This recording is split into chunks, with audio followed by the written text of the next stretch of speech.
I don't know why. I just really don't know why I continue to watch this show.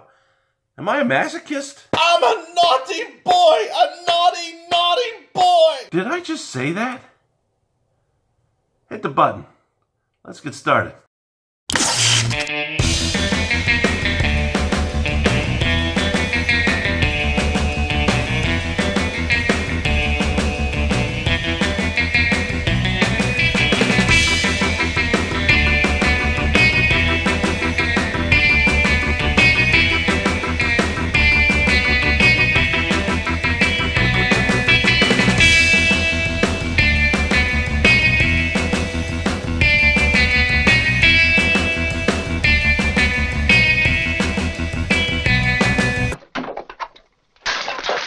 Hey there, hi there, ho there, Andrew here, the horror host of Generations X, Y, and Z inside Davis Manor. And I've got 3 questions for you.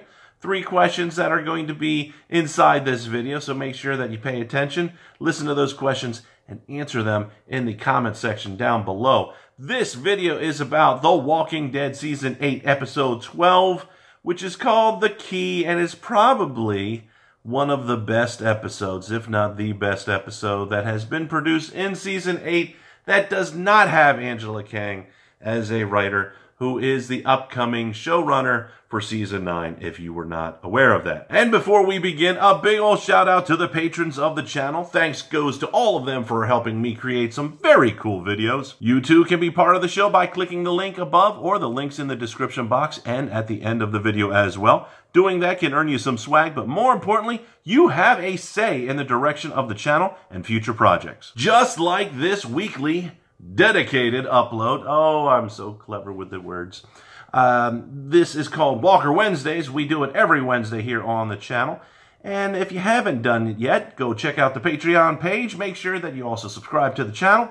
Hit that bell icon on there as well. That way you become part of the notification squad and you will never miss out on an episode of Walker Wednesdays. Although this episode was better than most, it doesn't mean that it was a great episode. It just meant that it wasn't as bad as the other ones. A plus for me in this episode was no Tara. A minus? Well, Enid was in it and she had a decent amount of dialogue. I did enjoy the moment that Michonne tells Enid to step back. Oh man, that was a moment where you got to see Mama Bear Michonne come out. But really, this episode only had a few highlights over the hour it was on the air. Now, I just said that Enid had a decent amount of dialogue, and really, this episode was a bit dialogue heavy for everybody that was on there. And it was a hit for some, not for others. So let's start off with a hit. And the first question. This episode, we saw after Rick breaking Negan away from the group of saviors, more on that later on, Simon gets a chance to talk to Dwight in depth about the direction of the saviors and how the leadership has gotten a little bit too soft on Alexandria, Hilltop, and the Kingdom. It was pretty cool to see some of the background politics and, of course, the charisma of Simon, and Stephen Ogg just does a great job. I can't say enough about that guy. I know that Simon's days are practically numbered, and he will eventually be killed off, but I know I don't want to see it. Stephen Ogg is just a great actor and captures the audience right now. Simon has the charisma to be a great leader and the damaged psychosis that fits perfectly in this world. Unfortunately, almost everything he says falls on deaf ears with Dwight because Dwight just isn't buying into the future that Simon's selling. And that brings me to the very first question that I'm going to ask you, and that is,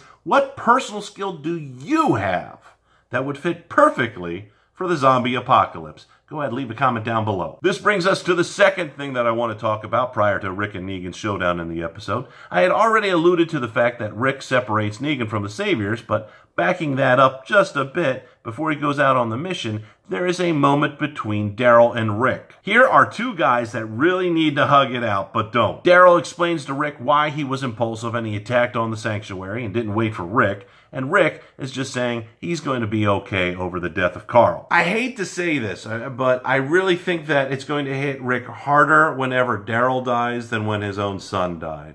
I mean, it's going to make some really good TV regardless.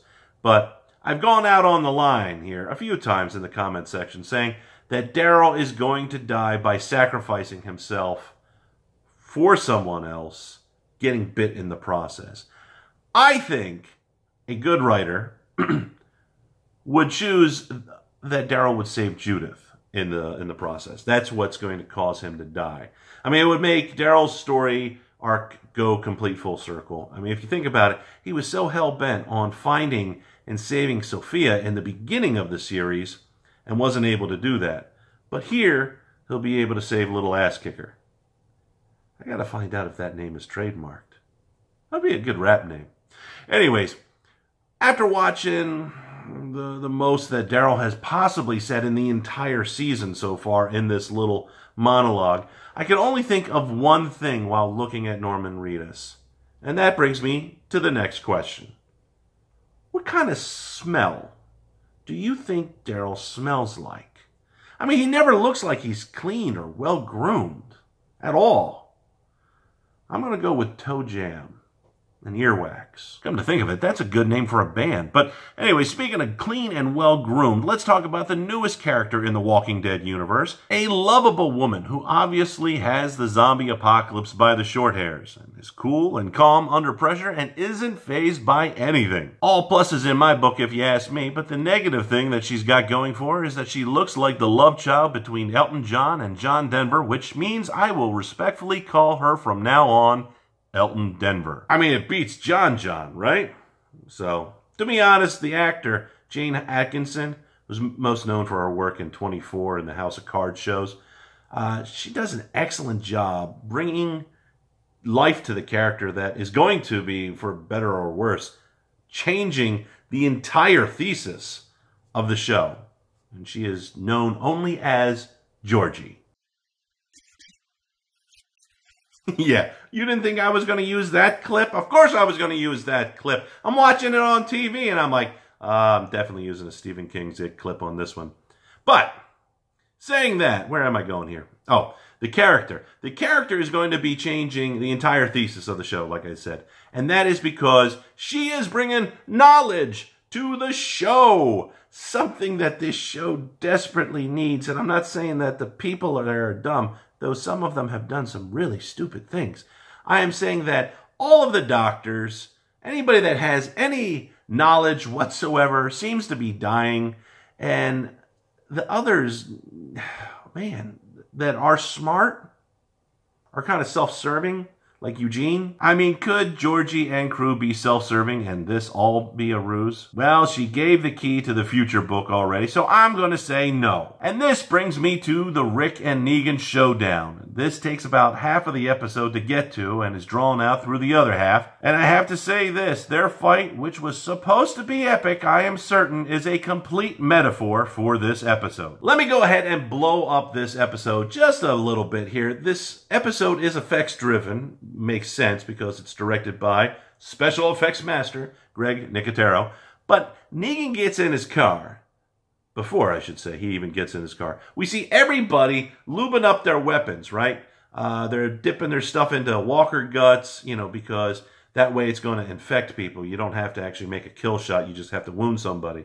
It's a nice effect with the disemboweling of the disemboweling of the walkers. But there's no payoff because we don't see them being used. Not the walkers, I'm talking about the weapons. And why not just bring buckets when you get to Hilltop and then just do it then? I mean, the scene just felt like it wasn't needed. And Negan takes his bloody bucket and eventually, while driving, is hit by Rick. We then flash forward to the car wreck. Again, no payoff because we don't see the wreck. We just see the setup. Negan is covered in walker guts and he won't be infected. I mean, he isn't going to go blind like Gabriel went blind or anything. And when getting out of his car, he realizes that he brought a baseball bat to a machine gun fight. However, Negan doesn't have to worry about that because Rick can't hit the broadside of a barn with a machine gun or a handgun for that matter. Why? Because the plot is dependent on it. Seriously, Rick might as well be a stormtrooper in a Star Wars movie with the shooting that he was doing. Even blind Gabriel got a one-shot kill shot on a walker. I mean, is that because God was on Gabriel's side? Is God not on Rick's side? Did someone just like sneak in Romans chapter 12, verse 19 when we weren't looking? I mean, is God on Negan's side? You know, I'm just going to be nice here and say that maybe Rick had a concussion from the crash and he can't aim. So after running out of bullets, Rick goes and decides to throw his tomahawk axe at Negan and misses there too, Why? Hey, we're building up suspense. So after Negan falls down from a balcony into what I thought was a basement but isn't, Rick and Negan end up in darkness looking for Lucille and a way out. Rick finds a room full of walkers and Negan with Rick enter that room via tackle through the barricade. And in this fight we see Lucille set on fire, making it the only light source during this heavy dialogue fight. Again, this episode is dialogue heavy. I haven't seen two iconic arch enemies talk this much in a fight since I used to watch Optimus Prime and Megatron duke it out. So how does all of it end? Well, Negan jumps out of a window, which is why I knew that they weren't in a basement anymore, and Rick follows after killing a few walkers, only to see that Negan has escaped. Who ends up in the hands of Jadis? Where did she come from? Is the building where Rick and Negan near the trash heap? And this leads me to my last question. Do you think that after dodging a hail of bullets, a chucked hatchet, a fall from 2 stories, and an escape from a room full of the most flammable walkers known in this universe, that Jadis has a snowball's chance against Negan? The guy is practically Superman. Actually, he's more like Thomas Wayne, but that's a whole nother movie. See, with the episode ending basically on a quasi-cliffhanger because, you know, there's no payoff, there's just a lot of build-up, this is the major problem that I got with the episode today. I should say this week, not today, though I'm reliving it every day. We got build-ups, no payoffs. We got build-ups with Negan and Rick, but nothing happens. We got the build-up in a conversation between Rick and Daryl, no hug or closure, just Rick saying that he will be fine. Then Simon is buttering up Dwight like he's Vader talking to Luke in Empire Strikes Back with no avail, and then rallying the troops without anything happening afterward. This episode has given the collective audience a case of epididymal hypertension. If you have no idea what that means, you'll appreciate it when you look it up. Go ahead, Google it. Here's the word right there. You like the spelling? Don't look up the images. So do you agree with me or disagree with me? Go ahead, leave a comment down below, and remember, like, share, subscribe, plus hit that bell icon so you get notified the moment I upload, and I will see you in the next video.